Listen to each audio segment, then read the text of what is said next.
In the headlines, Borno flood-prone community seeks government's immediate intervention to avert devastation. Military arrest drug dealers in Kwara State. Ram sellers in Edo State groan over low patronage ahead of Salah celebrations. And on the foreign scene, Sierra Leone votes in national elections amid economic crisis. Hello and welcome to Trust TV News Update. I am Abdurrahman Umar. Thanks for joining.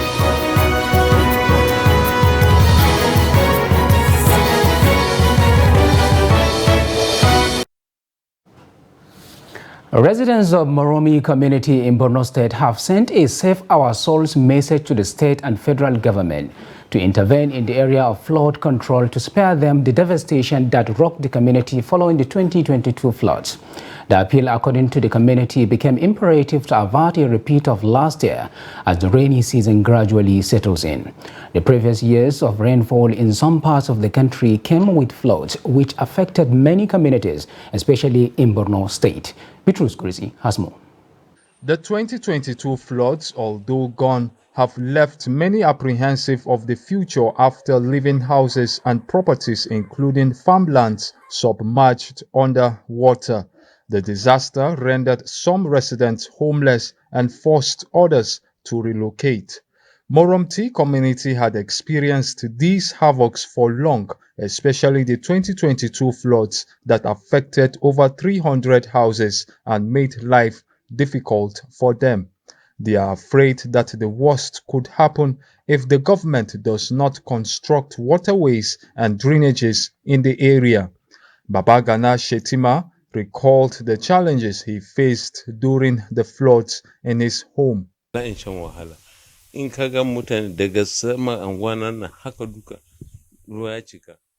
flood last year was worst compared to what we experienced 3 years ago. It was even my neighbors that woke me up in the middle of the night. Me and my family couldn't sleep for 3 days. We were also helping other neighbors to pack out their things. Everywhere was filled with water. My important documents were also soaked inside water. Last year, we experienced a serious flooding that rendered a lot of households homeless. So, and by all indication and signal, we are going to experience the same problem this year. So, if care is not taken, some houses have been damaged. Some got injured. The house fall on them, and then even we recorded like 2 deaths at that time when the flood comes, like 3 years back, because the water, which is in 1,000 housing, then overflowed to Moromti community, and then as the water flowed here, there is no access way that the water can run. That's why it enters people's house and then break down all the houses. The community says it has made several attempts to get the state government to intervene without success. We went to the urban and regional planning board. Then we, together with the community leaders as well as the Blamas, we went and they tendered our problem to them. Then they said that they can forward it to the government, to Borno State Governor, maybe he can intervene. But up to now, nothing has been done. Moromti community hopes that the needed intervention will come in at the appropriate time before the heavy rains that can cause flooding set in. Bitrus Kurisi, Trust TV News, Maiduguri. 3 miners were shot dead on Friday at a site around Tanjul in Jol community of Riom local government area, Plateau State. National Publicity Secretary of Birom Youth Movement, Wang Thengwang, who confirmed the incident on Saturday, added that other miners and farmers have fled the area. According to Thengwang, the incident, which occurred at about 11 a.m., left 2 other persons injured. The Publicity Secretary, who described the attack as one of too many, called on the government and security agencies to intensify efforts towards the safety of lives and property in rural communities.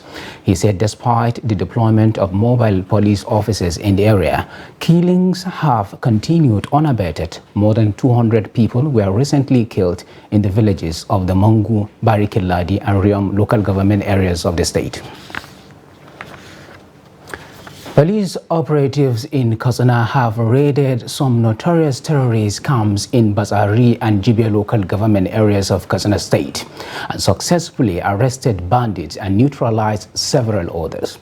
The operation was carried out by the Anti-Kidnapping Unit, State Intelligence Bureau, with the support of the Civilian Joint Task Force, GTF, and hunters. Abdullah Yamadi reports that the police disclosed this at a regular press briefing at the command's headquarters in Katsina. His report. Some of the notorious terrorist camps cleared include that of Garinyara, Garellabo, and Mariki, all in Bazari local government area of Katsina State. Similarly, the camp of a notorious armed bandit kingpin, Audu Lankai, who specialized in terrorizing communities in Jibia local government, was also raided and cleared. During the operation, Abubakar Idris, a notorious bandit kingpin, was arrested, while 5 others were neutralized. 38 cows, 40 sheep, and 65 goats were said to have been recovered from the bandits' camps. In the same vein, the command says it has arrested the duo of Saidu Sule and Sani Beti of Nandume and Gio local government areas of Katsina and Kaduna states. The suspected armed bandits were arrested when they attacked the residence of one Muazu of Arawa village of Nandume local government in an attempt to kidnap him. Upon receipt of the report, our operatives led by the DPO Nandume Division promptly responded, where they engaged the terrorists in the first gun duel and succeeded in foiling the attempt and rescued the victim unhurt. In the course of investigation, the suspect confessed to the commission of the offense as investigation is ongoing. The police operatives also dislodged an armed notorious terrorist gang that blocked Kankara Sheme Road in broad daylight with the intent of abducting passengers. It happens that on the 3rd of June at about 21:30 hours, a distress call was received at the Kankara Divisional Headquarters that bandits armed with AK-47 rifles in their numbers blocked Kankara Sheme Road, where they kidnapped 4 persons, one Isa Sani Abdullahi, Suleiman Lawal, Hamza Musa, and Ibrahim Musa. Our effort is still ongoing with a view to rescuing the kidnapped victims and to arrest the perpetrators.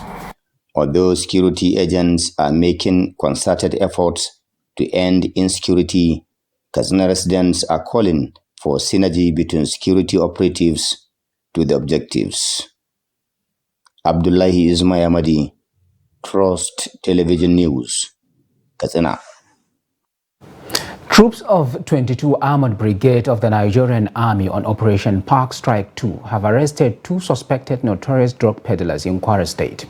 The duo of Yusuf Yisan Muhammad and Juma were arrested during a routine check along Ladika Kafu Road in Patigi local government area of the state with large quantity of illegal substance suspected to be cannabis sativa and other assorted hard drugs. While handing them over to the Kwara State Command of the National Drug Law Enforcement Agency, NDLEA, the officer commanding 22 Probers Company, Sobi Cantonment, Ilorin, Major Olaruwaju Okewunmi, disclosed that they were arrested based on actionable intelligence. Chief Superintendent of Narcotic Lawal Tajuddin, who received the suspect on behalf of the State Commandant of the NDLEA, promised to continue with the investigation in order to round off other members of the syndicate. The suspect owned up to the crime and disclosed that they were lured into it. This morning, the suspect will be handed over to the National Drug Law Enforcement Agency, being the leading agency in fighting against narcotic and illicit drugs.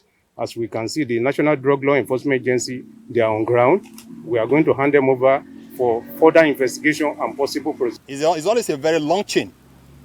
So we have to extend our investigation to know the real people behind this illicit drug trading in and within our environment. I advise people who never put hand for this type of business should remove hand because it's not easy. Like me now, I have a children to university now. Because of now, the school will condemn, everything about them will condemn. Even their life self is to remain between them and God. You use my own to learn lesson. About 264 million people are living with depression, according to a 2018 data by a research organization, Our World Data. More than 1 million cases of those diagnosed with depression are linked to substance abuse. Ibrahim Ismail speaks to a medical expert about the effects of drug abuse on mental health. The National Drug Law Enforcement Agency (NDLEA) says over 14 million Nigerians are using illicit substances. Neuropharmacologists say substance abuse impacts negatively on the human brain. By implication, a lot of Nigerians using illicit substances may be mentally unstable. We must ensure that the youth are protected. We are not allowed to initiate the use of some of these substances. And then the users already that have been co-opted into it, we should ensure that they are treated. The commandant told us here today, narcotics, that even those who have started using these drugs, they can be treated. So I think we need to also put a lot of emphasis on research in this area, our universities and institutes, how to treat some of these substances. And I'm happy that I heard a presentation by a traditional medical practitioner. Probably they have something they can give also. Besides damaging the human brain, substance abuse triggers complications in pregnant women and newborns, which health experts say could affect children's learning ability. After the delivery, the baby will now may now suffer withdrawal symptoms. And this withdrawal symptoms is because the baby is already used to all the drugs inside the mother's womb. So immediately after delivery, that exposure is not there again. So this baby will now develop withdrawal symptoms, seizures, many things that may even make the baby to die again immediately after the delivery. And if that baby didn't still die, the baby may get, that child may grow up and enroll in school and be having serious learning difficulties. I realize that the prevalence rate at younger age is rising. And if I can quote the commandant of narcotics, Mr. Okechukwu, he said that in the next 30 years, if we did not address this system, we will not have youth.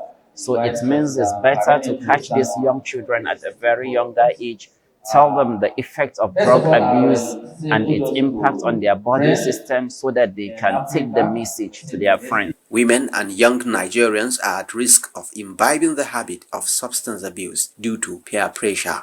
I don't like taking drugs.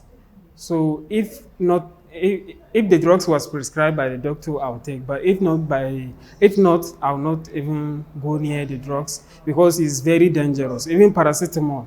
Drug abuse may lead to lots of memory loss, while some leads to brain damage and all of that. So you think that taking in drugs or something like that will help to cure this problem, but you are not realizing that it's creating another problem. To reduce the burden of mental health disorder, experts believe society must win the fight against drug. Ibrahim Ismail, Trust TV News, Gombe. As Muslims around the world prepare for the celebration of the 2023 Festival of Sacrifice, often referred to as Eid al-Adha, prices of animals suitable for the occasion have doubled. Nafisa Bello, who visited livestock markets in Benin City, the state capital, has the rest of the details. At the livestock markets, the usual buzzing activities of buying and selling ahead of the Salah celebration was missing, as there were rams on display, but no buyers in sight. Lamenting low patronage, the traders attributed the hike in the prices of the animals to the high cost of transportation from the northern parts of the country, bad roads, and the recent subsidy removal, which jacked up fuel price. They said, with the current situation, their only prayer is to be able to sell the animals before the D-Day. Price don't go up this year, but market loading. Because price don't go up because of this transportation, because of this oil matter thing there be. You know, when you carry and come before, not be like now, because of transportation. Now it make the ram can't go up. And the market now, there be now. This time around now,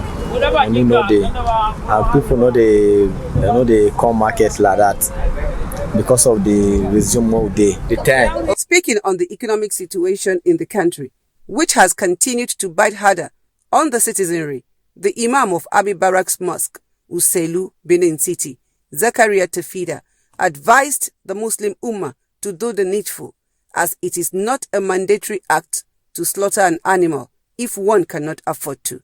He also advised the livestock sellers to be considerate with prices. I want to call the Muslim Ummah that they should look, is not our hand is not equal. And let us go back to Sunnah of the Prophet Sallallahu Alaihi Wasallam, that any business that you are doing, you must put a leniency and put a sympathy, human sympathy in your own business so that Allah will bless. What I am calling the Muslim Ummah, that those that they are selling the animals for the sacrification, that they should do the dose and get pity of people that they don't get, because it's not everybody that has money that will do so. And secondly, anything that we are seeing, these sacrificial animals that we are seeing, is not compulsory on those that they don't get. If you get, it's compulsory on you. If you not get, it's not compulsory on you, because it's Sunnah al-Mu'akkada. It is expected that the prices will get better to enable the Muslim community celebrate the joyous occasion of Eid al-Kabir, coming up in less than 5 days. Nafisa Bello, Trust TV News, Benin. You're watching News Update on Trust TV. Coming off after the break, we take a look at how dilapidated infrastructure hinders learning. These and more stories to come after the break. Do stay with us.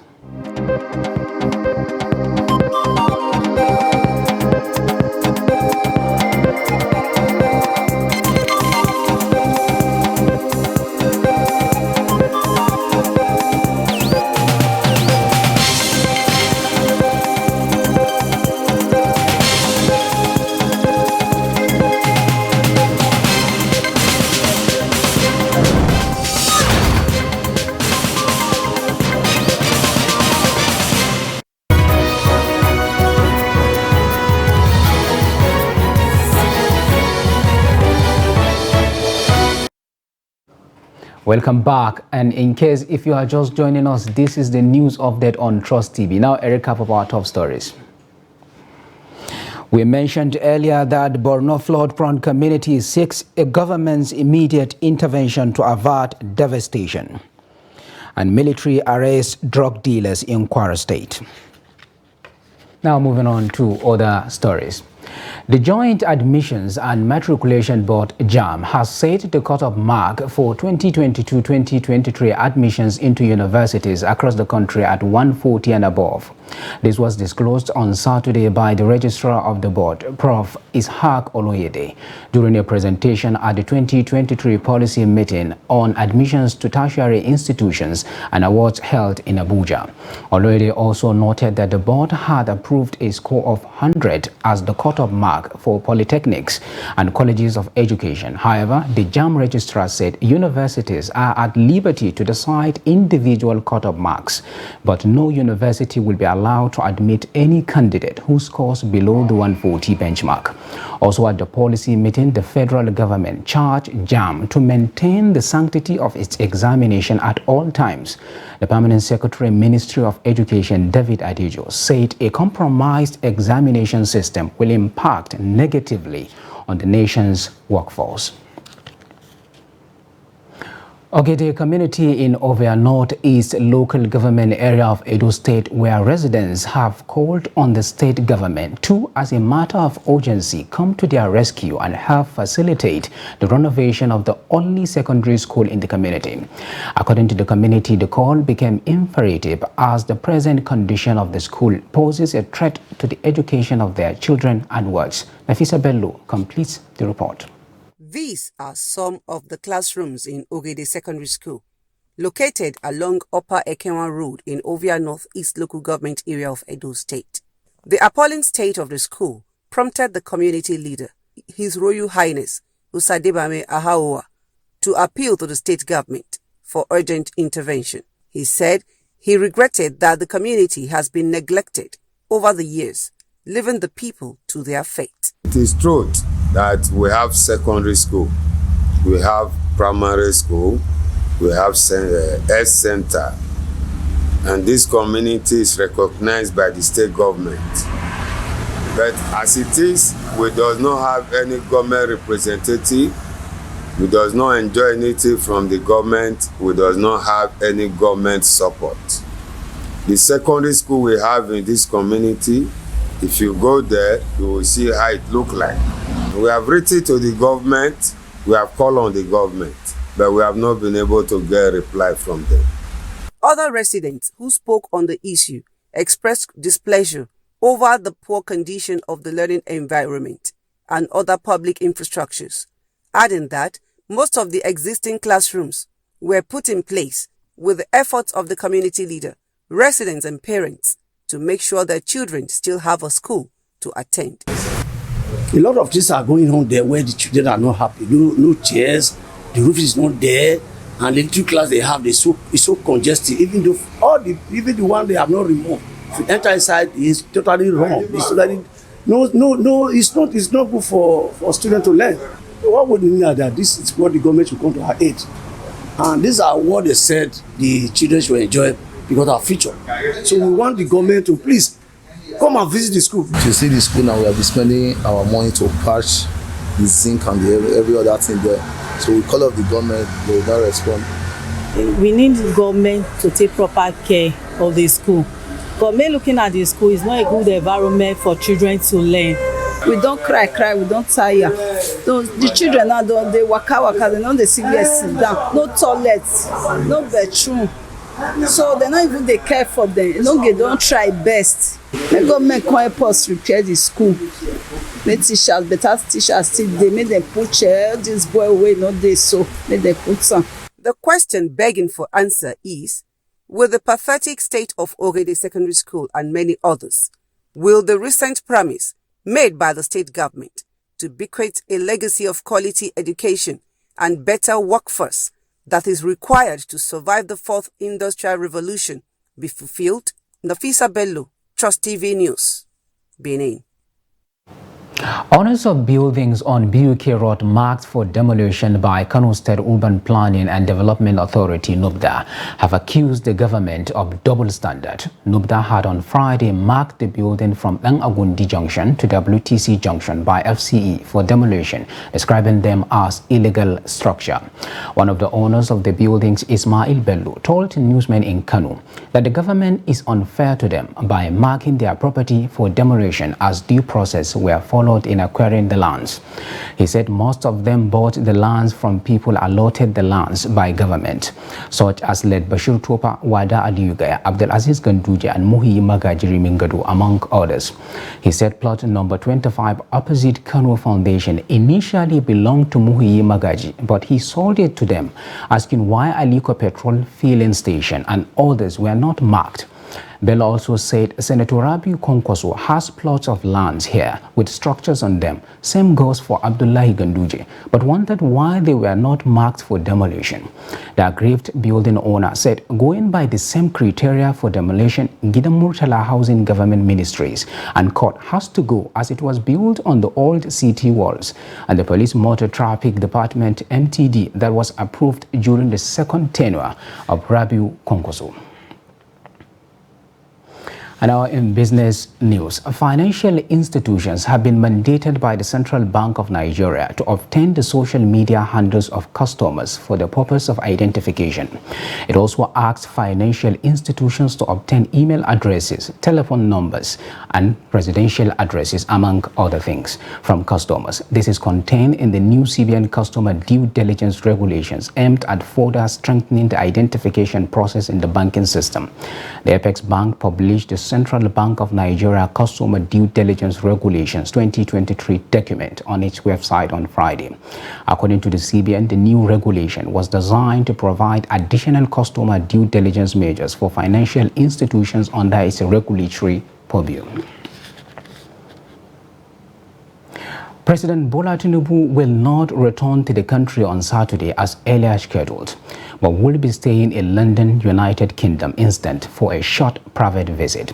A statement signed by Dele Alake, his special advisor on special duties, communication and strategy, announced this on Saturday. Like I said, the president will be back in the country in time for the upcoming Eid al-Kabir festival. While in France, like I said, President Tinubu had an outstanding participation in the summit for a new global financing pact hosted by French President Emmanuel Macron.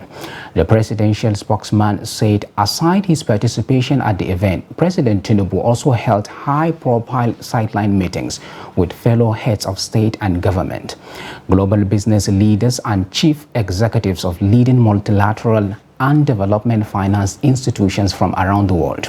The statement added that the summit afforded the president the opportunity of projecting on a global stage his advocacy for widening the fiscal space, economic justice for Africa as the world accelerates the pace of energy transition and the urgency of addressing the pressing issues of poverty and climate change. And now, away from Nigeria, Sierra Leoneans are awaiting general election results following a tense campaign marked by violence. There was a high turnout with voters telling the BBC the process was smooth despite ballots opening late in many areas. There had been concerns about potential clashes in runoff to the vote. Supporters of both main parties have been accused of attacking opponents. Accusations of election irregularities were also being thrown on Saturday after the leader of the opposition alleged ballot stuffing and voter suppression in some parts of the country. However, the electoral body had insisted in a press conference earlier this week that they had mechanisms in place to ensure a fair vote. The election is taking place against the background of a troubled economy, the rising cost of living, and concerns about national unity. Finally, on sports news, Turkish Super League giants Galatasaray are the latest club to be linked with a move for Leicester City midfielder Wilfred Ndidi.